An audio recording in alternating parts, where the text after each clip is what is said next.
Magnetic field में तो हमें केवल दो लाइंस दिखाई पड़ती हैं और दोनों सर्कुलरली पोलराइज्ड होती हैं। और अगर हम इसको ट्रांसवर्स व्यू देखते हैं तो हमको तीन लाइन दिखाई पड़ती है उसमें, है ना। तो ये जो चीजें हैं जो हमने आपको बताई थी, 259 पेज पे आ जाइए तो एक बार इसको बता देते हैं। 259 पेज पे आ जाइए, इसी 260 इससे पहले वाले पेज पे आ जाइए वैस अंसारी। आवाज नहीं आ रही है क्या? आ रही सर। हाँ हाँ, और पहले आ जाइए तो मैं बता दूं जरा सा, और पहले आ जाइए 258 पे आ जाइए, तो वहीं से स्टार्ट करते हैं ना। और पहले आ जाइए 257 पे आ जाइए, और आ जाइए, अभी 257 पे नहीं आया आप। 257 पर देखिए, हमने आपको जो बताया था ना ये कि लॉन्गिट्यूडनल व्यू में आपको सर्कुलरली पोलराइज लाइन दो दिखाई पड़ेंगी, एक लेफ्ट हैंडेड एक राइट हैंडेड। और हमने बताया था कि ट्रांसवर्स व्यू में आपको तीन लाइन दिखाई पड़ेंगी, जबकि हम ये मान के चल रहे हैं कि हमने बहुत ज्यादा रेजोल्यूशन नहीं किया हुआ है, हमारा टेलीस्कोप केवल एक ही लाइन को ऑब्जर्व कर रहा है और उसमें स्ट्रॉन्ग मैग्नेटिक फील्ड की वजह से वो लाइन जो है, जो डी लाइन है, जो D1 D2 बहुत कम डिफरेंस होता है इनके बीच में, तो वो एक सिंगल लाइन को मान के चल रहे हैं और वो सिंगल लाइन लॉन्गिट्यूडनल व्यू में केवल दिखाई पड़ती है उसमें टूटी हुई दो लाइनें, यानी कि वो दो भागों में दो लाइनें बन जाती हैं वो, और दोनों सर्कुलरली पोलराइज होती है, एक लेफ्ट हैंडेड पोलराइज होती है, दूसरी राइट हैंडेड होती है। और जब इसको ट्रांसवर्सली हम देखते हैं, यानी कि perpendicular to the applied magnetic field direction देखते हैं, तो हम देखते हैं कि तीन लाइनें दिख रही हैं वो, और उसमें जो बीच की लाइन है उसके वो प्लेन पोलराइज होती है और अगल बगल वाली भी प्लेन पोलराइज होती है, क्योंकि बीच वाले के जो वाइब्रेशंस है वो parallel to the plane of the paper होते हैं, और जो अगल बगल वाली है वो perpendicular to the plane of the paper है, लेकिन प्लेन पोलराइज लाइट है। यानी ट्रांसवर्स व्यू में तीन लाइंस मिलती हैं और ये प्लेन पोलराइज होती है। तो ये बड़ी महत्वपूर्ण बात थी कि हमको लॉन्गिट्यूडनल व्यू और ट्रांसवर्स व्यू में अलग अलग दिखाई पड़ रही है। इसको एक्सप्लेनेशन किया था हम लोगों ने कि हम एक स्ट्रेट लाइन मोशन इलेक्ट्रॉन का अगर जो ऑसिलेटरी मोशन है उसको हम तीन भागों में तोड़ सकते हैं। एक स्ट्रेट लाइन मोशन है, दो सर्कुलर मोशन है, एक क्लॉकवाइज मोशन, एक एंटी क्लॉकवाइज मोशन। अगर क्लॉकवाइज मोशन कर रहा है इलेक्ट्रॉन तो लॉरेंज फोर्स में इलेक्ट्रॉन घूम रहा है, उसकी एक सबसे वेलोसिटी है, और मैग्नेटिक फील्ड जब अप्लाई की हमने तो उसमें लॉरेंज फोर्स भी लगेगा और इलेक्ट्रॉन पर एक सेंट्रीपिटल फोर्स लगी रहा है, तो वो फोर्स उसका लग रहा था और यहाँ पर जो लॉरेंज फोर्स लग रहा था, एक बार वो मदद करेगा, एक बार उसको वो अपोज करेगा। तो एक बार क्या होता है, F minus EVB M omega plus delta omega whole square R के बराबर हो जाता है। एक बार F plus EVB is equal to M omega minus omega plus delta omega का होल स्क्वायर आर हो जाता है। और इससे हम डेल्टा ओमेगा जब कैलकुलेट करते हैं तो उसकी वैल्यू आती है plus minus be upon 2m आती है। और फिर हम ओमेगा को, आप जानते ही ओमेगा बराबर 2 पाई न्यू, और उससे चेंज करते हैं तो हम डेल्टा न्यू निकाल सकते हैं और फाइनली हम डेल्टा लैम्डा भी निकाल सकते हैं। तो ये कल हमने आपको नॉर्मल जीमन इफेक्ट में बताया था। यहां पर एक चीज और बता दें कि जो हम प्लेन पोलराइज लाइट है, इनके प्लेन पोलराइज लाइट जो हमारी है वो vibration parallel to the plane of the paper है। उसके लिए हम जो सिंबल इस्तेमाल करेंगे, वो सिंबल होगा हमारा पाई। और जो हमारा जो vibrations perpendicular to the plane of the paper है उसके लिए हम सिंबल इस्तेमाल करेंगे सिग्मा। तो दो सिंबल याद कर लीजिए, एक पाई और एक सिग्मा। पाई का मतलब क्या हुआ? पाई का मतलब हुआ कि प्लेन पोलराइज लाइट जिसमें वाइब्रेशंस क्या है, parallel to the plane of the paper, parallel to the plane of the paper. हाँ, मतलब पाई माने parallel to the plane of the paper. और सिग्मा जब बोलेंगे तो प्लेन पोलराइज तो होगी लाइट, लेकिन उसके वाइब्रेशंस कैसे होंगे? Perpendicular to the plane of the paper होंगे। समझ में आ रही है बात? क्योंकि यही पाई और सिग्मा बार बार बोलेंगे तो उस समय आपको प्रॉब्लम ना हो, माफ कीजिएगा।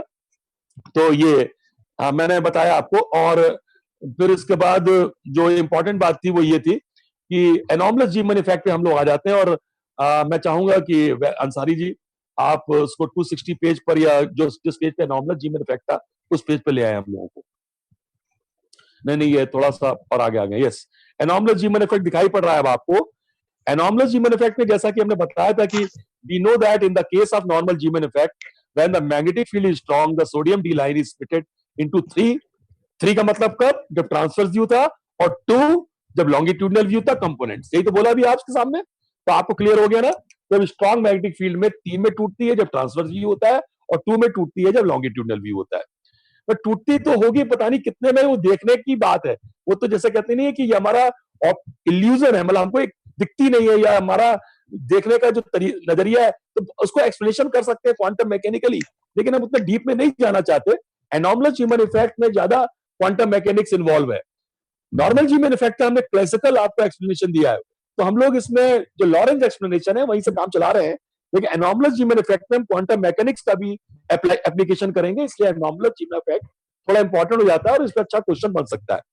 तो आप देखिए कि अब हमने थोड़ा सा एलोबरेट भी किया है इसको। अभी तक हम सोडियम, अभी आप कहेंगे कि देखिए साहब, तो सोडियम की इतनी बड़ी बात बता चुके हैं हम लोगों को कल, D1 D2 लाइन बता चुके, आप ये बता चुके D2 लाइन ज्यादा इंटेंसिटी वाली होती है, D1 लाइन की कम इंटेंसिटी होती है। सॉरी, पी लेवल से पी लेवल से एस लेवल में ट्रांजिशन होते हैं, और उससे ये प्राप्त होती है। आपने हमें स्पेक्ट्रल टर्म का आइडिया दिया, तो वो सारी चीजें जो हमने आपको बताई, बोर मैग्नेटॉन बताया, हमने आपको जैसे स्पिन मैग्नेटिक मोमेंट के बारे में बताया, हमने आपको ऑर्बिटल मैग्नेटिक मोमेंट के बारे में बताया। तो ऑर्बिटल मैग्नेटिक मोमेंट जैसे म्यूएल होता है, स्पिन मैग्नेटिक मोमेंट म्यूएस होता है, इसके फार्मूले हमने आपको फार्मूलाज उस समय बता दिए थे जब बोर मैग्नेटॉन पढ़ा रहे थे हम। तो आज उनका सबका इस्तेमाल होगा, और क्वांटम मैकेनिक्स का भी इस्तेमाल हो रहा है। क्वांटम मैकेनिक्स इसलिए इस्तेमाल हो रहा है क्योंकि तो से क्वांटम, सब मामला तो क्वांटम ही, क्योंकि क्वांटाइजेशन ही तो हो रहा है भाई। अगर हम वेक्टर एटम मॉडल लेके चल रहे हैं तो क्वांटम मैकेनिक्स ही तो अप्लाई कर रहे हैं। हम यहाँ पर ऑर्बिट के ओरिएंटेशन का, भी क्वांटाइजेशन कर रहे हैं, ऑर्बिट के मैग्नीट्यूड का भी, ऑर्बिट के नंबर का क्वांटाइजेशन तो था ही, लेकिन ऑर्बिट के ओरिएंटेशन का क्वांटाइजेशन की बात नहीं थी। स्पिन भी क्वांटाइज्ड है। तो ये सारी चीजें जो है हमको इस बात का इशारा दिखाती हैं कि शायद इस प्रकृति का, इस ब्रह्मांड का जो अल्टीमेट रूल है वो क्वांटाइजेशन वाला हो। हालांकि बड़ी मजेदार बात है कि हम लोग सब चीज के क्वांटम थ्योरी पर कुछ ना कुछ काम कर चुके हैं, लेकिन ग्रेविटॉन्स को नहीं समझ पाया आज तक, क्योंकि कोई क्वांटम थ्योरी ऑफ ग्रेविटेशन नहीं है। और इसीलिए ग्रेविटेशनल वेव्स और ग्रेविटी कैसे पैदा होती है, इसको हम जनरल थ्योरी ऑफ रिलेटिविटी में थोड़ा बहुत समझने की कोशिश करते हैं, लेकिन आज तक चूंकि क्वांटम थ्योरी ऑफ ग्रेविटेशन नहीं है, इसलिए नहीं है। लेकिन ये सच्ची बात है ये कि क्वांटम जो रूल्स हैं ये ब्रह्मांड के अल्टीमेट रूल्स हैं। हम इसको, किसी भी चीज को ये नहीं कह सकते वो कंटिन्यूअसली कोई चीज होगी। जैसे आप ये कहें कि साहब, मतलब एनर्जी पहले कंटिन्यूअस मान के जब हम हाइड्रोजन स्पेक्ट्रम की बात कर रहे थे, तो हाइड्रोजन स्पेक्ट्रम को क्लासिकल मैकेनिक्स की में अगर मैक्सवेल का अगर हम सिद्धांत लेके चले, तो वो एक स्पेक्ट्रम कैसा मिलेगा, एक पट्टी के रूप में मिलेगा, बैंड के रूप में मिलेगा। लेकिन जब दिखाई पड़ा, जब हमारी आंखें और तेज हो गई, आंखें तेज कैसी होंगी, आंखें तो वैसे हमारी, जाहिर सी बात है, जो लिमिट ऑफ रेजोल्यूशन है, आप जानते हैं कि 1 मिनट होती है, 1 मीटर की दूरी पे देखें, उस हेल्दी आई है तो 1 मिनट लिमिट हमारी रिजॉल्विंग पावर होती है।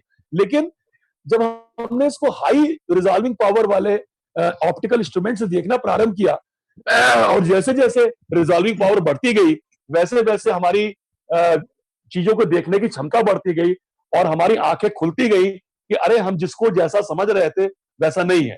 तो यहां पर यही है कि जब हम वीक मैग्नेटिक फील्ड अप्लाई कर रहे हैं, तो वीक मैग्नेटिक फील्ड में हो क्या रहा है कि जो D1 D2 लाइंस है सोडियम की, फाइन स्ट्रक्चर की, तो आप देखिए फिगर आप सबके बच्चों के सामने है, सारे स्टूडेंट्स इस फिगर को देख रहे हैं। पहली लेफ्ट साइड में आप देखिए D1 लाइन का मामला लिखा हुआ है, और राइट साइड में D2 लाइन का मामला लिखा है। आप लोग अपनी अपनी जो पन्ना जो खुला हुआ है उसको जूम करके एक बार देख लीजिए, क्योंकि मेरे जूम करने से तो आपका जूम नहीं होगा, तो हम D1 लाइन अपना जूम करके आपको बोलेंगे, और सभी लड़के D1 लाइन को जूम करें, और D1 लाइन को जूम करें, क्योंकि वो हाईलाइट करने से कोई फायदा नहीं, ये ज्यादा बेहतर होगा, क्योंकि आप जूम कर रहे हैं। सभी लोगों ने D1 लाइन वाला पन्ना, D1 लाइन को केवल जूम करिएगा। अरे अच्छा, आप, अच्छा ये ओके ओके, वैस अंसारी अगर जूम कर रहे हैं तो सबको जूम हो रहा है क्या? वैस अंसारी, यस सर। हेलो, नहीं, अगर Yes, sir, अगर वैस सबका zoom हो अंसारी रहा है। करेंगे तो सबका, अच्छा ओके ओके ओके। अरे इसीलिए टीचर को कर नहीं, लेकिन बेटा इतना ठीक है, बस बीच में रखिए इसको, नहीं, मतलब आप किनारे मत लाइए, इसको बीचों बीच में रखिए D1 लाइन को, मैं समझा दूंगा बाकी। देखिए अच्छा, पहले तो आप, अच्छा ठीक है, बस इतना बड़ा है, बस इतना ठीक है, क्योंकि देखना चाहिए ना, लॉन्गिट्यूडनल व्यू, ट्रांसवर्स व्यू भी देखना चाहिए। देखिए अब आप D1 लाइन में आप देखें कि लॉन्गिट्यूडनल व्यू में क्या हो रहा है। लॉन्गिट्यूडनल व्यू में 4 लाइनें दिखाई पड़ रही D1 लाइन, सॉरी थोड़ा गले में खराश हो रही है। तो D1 लाइन जो है 4 लाइनों में टूटती हुई दिखाई पड़ रही है। D1 लाइन जो 4 लाइनों में टूटती हुई दिखाई पड़ रही है, उसमें ऊपर वाले कंपोनेंट्स आप देखें तो उसमें कैसे कंपोनेंट्स हैं, पैरेलल। देखिए 2 चीजें लिखी हुई है, उससे कंफ्यूज मत करिएगा। ऊपर की 2 लाइनें अगर आप देखें D1 लाइन में, जो बिल्कुल वर्टिकली अप है, ठीक है, 2 लाइनें दिख रही हैं जिसमें आपको पैरेलल पैरेलल दिखाई पड़ रहा होगा और पाई पाई दिखाई पड़ रहा होगा। पैरेलल माने पाई, पैरेलल माने पाई। तो वो पैरेलल जो लिखा है उतना लिखने से ही काम चल जाता, लेकिन एग्जामिनेशन में चूंकि पैरेलल लिखना थोड़ा सा बचकानापन है और उसका जो सिंबल है यूनिवर्सल सिंबल है, तो उसको भी हम लोगों ने यहां शो किया है पाई। तो पैरेलल और पाई 4 लाइनें नहीं हो गई, वो 2 लाइनें ही है, लेकिन पाई का मतलब पैरेलल होता है, ये शो किया गया है। और नीचे आप देखें जो वर्टिकली जो 2 लाइनें नीचे दिखाई पड़ रही हैं, जिसमें परपेंडिकुलर का साइन बना हुआ है सिग्मा सिग्मा। तो अभी मैंने आपको बताया था कि जब हम पाई कंपोनेंट्स की बात करते हैं तो प्लेन पोलराइज लाइट होती है और उसके वाइब्रेशंस कैसे होते हैं, parallel to the plane of the paper होते हैं। और जब हम परपेंडिकुलर की बात कर रहे हैं तो सिग्मा कंपोनेंट्स होते हैं, और सिग्मा कंपोनेंट्स का मतलब होता है कि प्लेन पोलराइज लाइट और perpendicular vibrations perpendicular to the plane of the paper. अब यहां मजेदार बात है कि वहां पर देखिए नॉर्मल जीमेन इफेक्ट में लॉन्गिट्यूडनल में कम लाइन दिखाई पड़ रही थी और ट्रांसफर्स में 3 लाइन दिखाई पड़ रही थी। वहां 2 लाइन थी लॉन्गिट्यूडनल में और ट्रांसफर्स में 3 लाइन थी।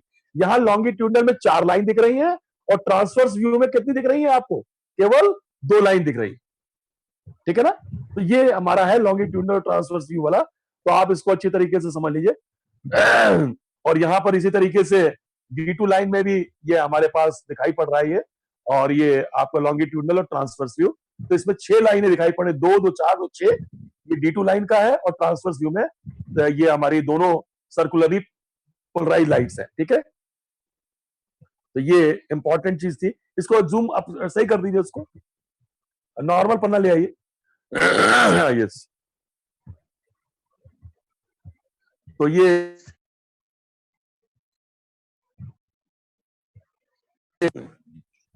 रियली ये तो थोड़ा ज्यादा खराश हो रही है।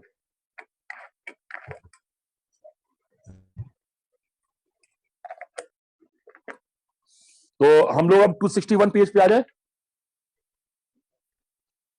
हाँ, 261 पेज पे आइए, अगले पेज पर। देखिए ये डायग्राम जो है बड़ा भयंकर डायग्राम है। इसमें मैग्नेटिक फील्ड अप्लाई की गई है। इसमें आप पहले जो मैग्नेटिक फील्ड के अगर आप राइट साइड में देखें तो आपको एल वेक्टर और एस वेक्टर दिखाई पड़ रहे हैं। तो एल का मतलब क्या है, ऑर्बिटल क्वांटम नंबर है ना, orbital angular momentum quantum number. तो एल वेक्टर है ये और एस वेक्टर है, और एल एस का रिजल्टेंट जे होता है, तो आपको दिखाई पड़ रहा है। अच्छा, अब आप इसमें एक चीज और देखें, नोट करें कि एस के सामने अगर आप देखें तो चूंकि जो डायरेक्शन स्पिन की होती है, चूंकि इलेक्ट्रॉन निगेटिवली चार्ज होता है, इसलिए इसका मैग्नेटिक मोमेंट अपोजिटली डायरेक्टेड होता है। तो म्यूएस क्या है, स्पिन मैग्नेटिक मोमेंट है। देखिए एंगुलर मोमेंटम एल क्या है, एंगुलर मोमेंटम ऑर्बिटल वाला। एस क्या है, एंगुलर मोमेंटम स्पिन वाला। और म्यूएस क्या है, स्पिन मैग्नेटिक मोमेंट। ये मैग्नेटिक मोमेंट जानते हैं ना, I/A, जो बताया था बोर मैग्नेटॉन में। और इसी तरीके से जो इसको वो मत करिए, हम आपको इससे समझ में नहीं आएगा अंसारी, वो उसको मत करिए। जब हम हाईलाइट करने को कहें तब करिए, क्योंकि वो लगेगा समझ में नहीं आएगा। क्योंकि एक मिनट हटा दीजिए सर हाईलाइट। हाँ यस, मैं अकेले आपको ये बता रहा हूँ कि याद करने की, चित्र याद करने के लिए, क्योंकि छोटी मोटी बात पूछी जा सकती है ना इसमें। डायरेक्टली कोई क्वेश्चन बन सकता है, फिगर से भी बन सकता है कि एस के अपोजिट क्या है, म्यूएस। एल के अपोजिट क्या है, म्यूएल। तो इन सब का कारण इलेक्ट्रॉन का नेगेटिव चार्ज होना है, इसलिए ये अपोजिटली डायरेक्टेड है ये। ठीक है, और म्यूएल और म्यूएस का रिजल्टेंट क्या होगा, म्यू होगा। यहां पर इंपॉर्टेंट बात है कि म्यूएल और म्यूएस का जो रिजल्टेंट म्यू जो है, म्यूजे उससे कॉन्साइड नहीं कर रहा है म्यू से, और म्यू अलग है, म्यूजे अलग है। और म्यूजे जो है, ये जो आपको सर्किल दिखाई पड़ रहा है, इसको जरा सा लेफ्ट साइड जो है ना, इसको जूम कर दीजिए जरा सा, तो सर्किल नीचे के दिखाई पड़ेगा, जो डॉटेड सर्किल है अंसारी जी। हाँ यस, अब आप इसको आप, हाँ यस, आप देखिए ये जो जहां म्यूजे आ रहा है और म्यू परपेंडिकुलर दिख रहा है, तो म्यूजे म्यू और इसका यस, ये जो पूरा सर्किल दिखाई पड़ रहा है, तो म्यूजे जो होता है वो म्यू के अराउंड प्रिसीज करता रहता है। जैसे लट्टू नहीं होता है, लट्टू क्या होता है ना कि अपने नोक पर भी घूमता रहता है और हल्का हल्का प्रिसीजनल भी होता रहता है, यानी वो थोड़ा थोड़ा ओरिएंटेशन डायरेक्शन के साथ भी करता रहता है। इसी को कहते हैं कि वो स्पेस में भी कुछ मतलब प्रिसीज कर रहा है वो। तो यहां पर ये प्रिसीजन होता रहता है। तो इस फिगर को इतना समझ लीजिए बस अकेले कि एल एस क्या है, और बाकी कोई चीज इसमें दिमाग लगाने की जरूरत नहीं है, क्योंकि आप उन डेरिवेशन से बच गए हैं तो थोड़ा आप लकी हैं, वरना ये क्वेश्चन याद करने में आपको थोड़ा सा मुश्किल होती, क्योंकि जो थोड़ा मुश्किल मुश्किल तो मैं कोई किसी से कहता नहीं, लेकिन प्रैक्टिस करनी पड़ती है आपको, इसको डायग्राम की प्रैक्टिस करनी पड़ती है। ये सब डायग्राम मेरे खुद के बनाए हुए हैं, मेरी बुक में कहीं से कॉपीड नहीं है, ये मैंने खुद कोरल से बनाया है डायग्राम। मतलब आप इसको अंडरस्टैंड करिए, तभी इतना क्लियर डायग्राम है। आप इसको किसी भी किताब में देखें, केवल मुरुगेशन की किताब में तो कितना अच्छा है नहीं, राजम साहब की किताब में, जेबी राजम की किताब में अच्छा डायग्राम है, लेकिन ये इस डायग्राम और बेहतर बनाने की कोशिश की है हमने। अच्छा खैर देखिए म्यूएल, अब हमने आप अगर आप बोर मैग्नेटॉन में चले जाए किताब में, अभी जाने की जरूरत नहीं है, तो ये EH बटे हमने बताया था ना, EH बटे 4 पाई इंटू एल आता है, स्मॉल एल लिखा था वहां पर। तो यहाँ पर चूंकि अब एटम की बात हो रही है, तो हम स्मॉल एल क्यों लिखे, हम कैपिटल एल लिखा हमने यहाँ पर, और इस तरीके से ये हमारा आ गया। और इसी तरह स्पिन मैग्नेटिक मोमेंट में भी 2EH अपॉन 4 पाई एम। यहाँ पे इंपॉर्टेंट बात है, 2 से मल्टीप्लाई क्यों करते हैं, क्योंकि स्पिन हाफ होती है, सिर्फ 2 से मल्टीप्लाई करते हैं। तो म्यूएल का ये सब लिखा हुआ है, ये हम आपको पढ़ा चुके हैं, मतलब आप ये मत सोचिए कोई नई चीज है। तो इक्वेशन 1 और इक्वेशन 2 बच्चों याद रखिएगा, अगर एनॉर्मलस जीमन इफेक्ट आता है और उसमें वो पूछते हैं, मतलब पूछ सकता है कि magnetic moment, orbital magnetic moment का मान कितना है या स्पिन मैग्नेटिक मोमेंट का मान कितना है, तो इक्वेशन 1 और 2 को रख लीजिए। वहां भी मैंने कहा था रखने के लिए, और यहां भी मैं आपसे कह रहा हूं कि आप इसको रख लीजिए। जरा सा भी मतलब मैं आपको जो कुछ बता दूं, पता नहीं कौन सा क्वेश्चन मेरी सरस्वती मेरे वास कर रही है और मैं कह दूं कि ये आने वाला है या तो आ ही जाए, तो मैं आपको बहुत सारी क्वेश्चंस याद करा रहा हूं, ऐसा नहीं है। तो आप सबको याद करते रहिए, और बहुत मुश्किल नहीं है। देखिए EH upon 4 pi M into L, अभी रख लीजिए इसको, म्यूएल बराबर EH upon 4 pi M into L, VS is equal to 2 multiply करेंगे। इतना क्लियर कट, इतनी अच्छी प्रिंटिंग, इतना बढ़िया कागज पर ये बनी हुई किताब है। खैर चलिए, मैं अपनी तारीफ क्या करूं इसमें, लेकिन ये कि अच्छी हो गई किताब, मुझे खुद ही किताब अच्छी लगती है, मुझे और किसी किताब को पढ़ने का मन नहीं करता, क्योंकि इसमें मैंने निचोड़ सारा डाल दिया है। अब देखिए एल को डिफरेंट डिफाइन कर दिया है, मतलब ये बिल्कुल उसी तरीके से कि जिस तरह आपको एग्जामिनेशन में अगर कभी डिस्क्रिप्टिव लिखने को आता, तो आप ऐसे तो लिखते हैं, एल क्या होता है, orbital angular momentum vector, S क्या है, spin angular momentum vector, spin angular momentum vector, J क्या है, टोटल एंगुलर मोमेंटम वेक्टर, है ना। तो ये सब चीज अगले पन्ने पे आइए अंसारी जी,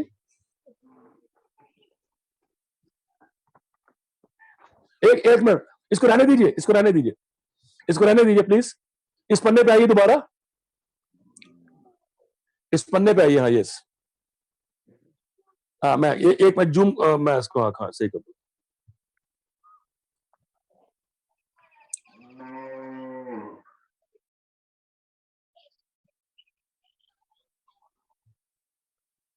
अगले पन्ने पे आइए।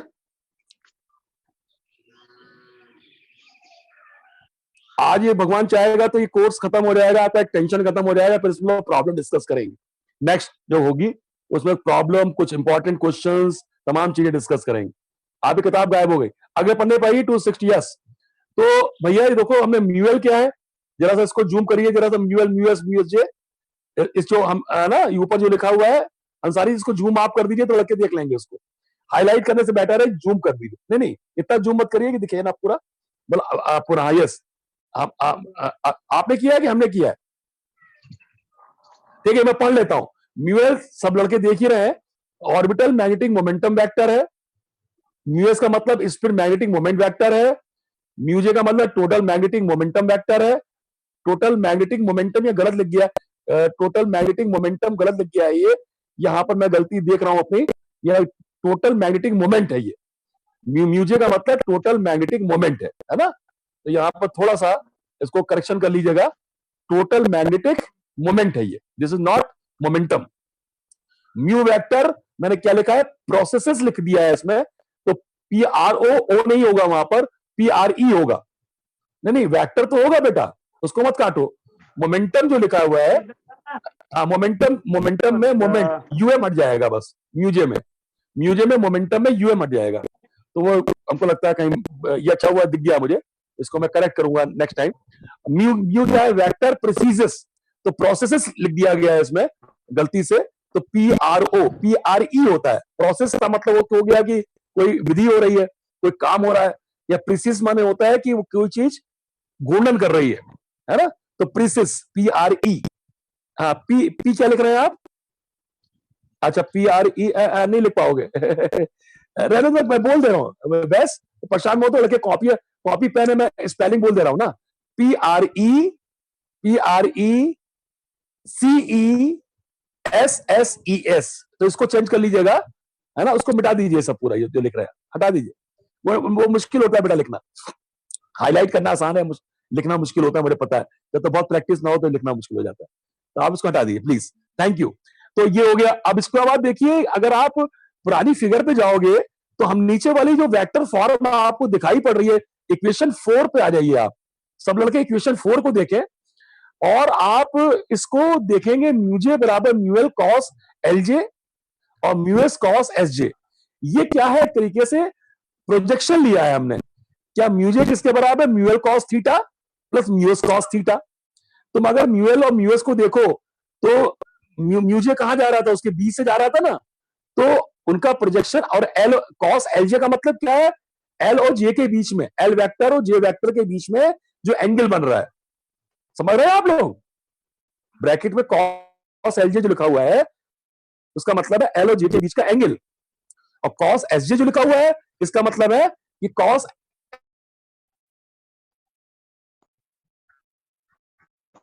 जो बहुत आसानी से समझ सकते हैं। अब हमने इसमें वेक्टर साइन हटा दिया क्योंकि एक ही लाइन में थे, और लिख दिया। अब आप देखिए कि इसमें हमने म्यूएल का फार्मूला EH/4πm/L लिखा है, और उधर म्यूएस का लिखा है, बीच में ये क्या लिख दिया, ये क्या फार्मूला होता है, वो फार्मूला जो हम लोग पढ़ते नहीं थे, वो कौन सा फार्मूला, कॉस ए बराबर B square plus C square minus A square upon 2BC, याद आ गया? Yes sir. B square plus C square minus A square upon 2BC, तो कॉस ए, तो कॉस थीटा की जगह हमने, अगर आप देखोगे वहां पर उस फिगर को, जो पुरानी वाली, इससे पहले वाली, तो आपको समझ में आएगा क्यों लिखा है मैंने, L square plus J square, ये सब क्या है, वही B square plus C square minus A square upon 2BC। S और जे के बीच में एस स्क्वायर, हाँ यस, आप देखिए, तो S square plus J square minus L square upon 2SJ। अब इसको कैलकुलेट कर लिया, कैलकुलेट करने में कोई आपको वहां पूछ नहीं सकता कि कैलकुलेट कैसे किया। कैलकुलेट करने के बाद हम जिस इक्वेशन पे आना चाह रहे हैं, वो इक्वेशन में लास्ट इक्वेशन नंबर नहीं लिखा हुआ है, लेकिन आप इसको याद रखें, इसको आप हाईलाइट कर दें, आप कहते हैं इस पन्ने की जो लास्ट इक्वेशन है हमारी, वो हमें याद रखनी है। अब वो इक्वेशन क्या है, EH अपान, ये आपकी इक्वेशन है, EH/4πm J 1 plus J into J plus 1, और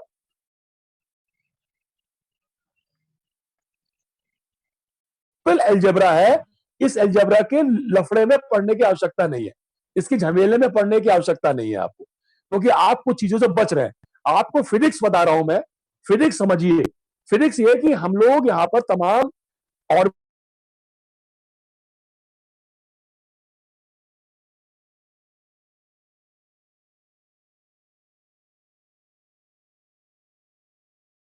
क्या हो रहा है और किस तरीके से एनर्जी लेवल्स, एक्चुअली में सारे जो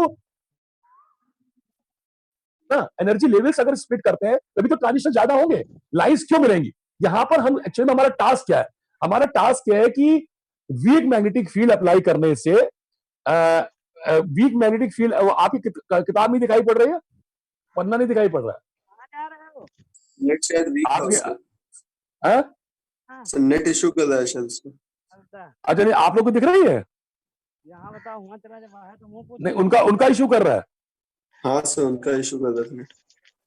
चलिए कोई बात नहीं, आपका स्टार्ट किया है इन्होंने, वैसे सारी आपका नेट कनेक्शन कुछ कवर कर रहा है, आ गया, फिर आ गया। मैं आपको ये बता रहा था कि देखिए इंपॉर्टेंट बात ये जब तक शेयर कर रहे हैं आप सुनते रहे आप लोग बात। देखिए मैंने आपको आज किसी को भी हमने म्यूट नहीं किया, सब लोग हमारे साथ सुन रहे हैं और बोल सकते हैं। देखिए सबसे महत्वपूर्ण बात जो मैं आपसे ये कह रहा हूं ट्रांजिशन लेवल्स, ये ट्रांजिशन एक लाइन दो लाइनों में क्यों टूट रही है, या एक लाइन की जगह तीन लाइन क्यों दिखाई पड़ रही है? उसका कारण ये है कि मैग्नेटिक फील्ड, जो एनर्जी लेवल्स है हमारे, जिनमें इलेक्ट्रॉन के ट्रांजिशंस होते हैं, उनमें कुछ मॉडिफिकेशंस हो रहे होंगे ना, उनकी संख्या बढ़ रही होगी, कुछ एनर्जी लेवल्स में चेंजेस आ रहे होंगे, तो इलेक्ट्रॉन कुछ ज्यादा ट्रांजिशंस कर पा रहा होगा। इलेक्ट्रॉन अगर ज्यादा ट्रांजिशन कर पाएगा तो हमें ज्यादा लाइट दिखाई पड़ेगी। मतलब कॉन्सेप्ट क्लियर हो रहा है कि नहीं हो रहा है आप लोगों को? भाई मान लीजिए कि नहीं, हम ये कह रहे हैं, मान लो कि तुम्हारा एक ट्रांजिशन हुआ तो एक लाइन दिखाई पड़ेगी। भाई आपने जब देखा सोडियम डी लाइन में, जब हम फाइन स्ट्रक्चर बता रहे थे, तो वहां पी लेवल से एस लेवल में जो ट्रांजिशन की संख्या थी केवल 2 थी, तो 2 लाइन दिखाई पड़ी।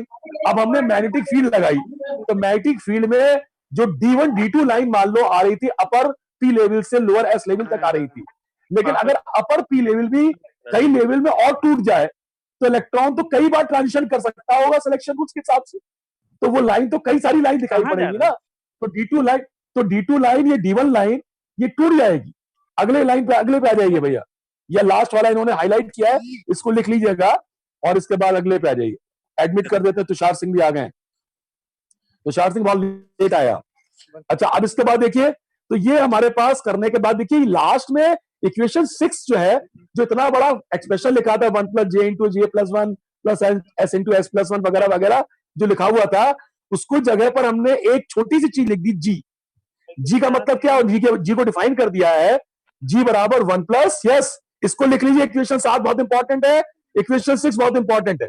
एनॉमलस जीमन इफेक्ट में आपसे पूछेंगे कि जो हमारा टोटल मैग्नेटिक मोमेंट क्या है, वो EH/4πm G × J के बराबर है।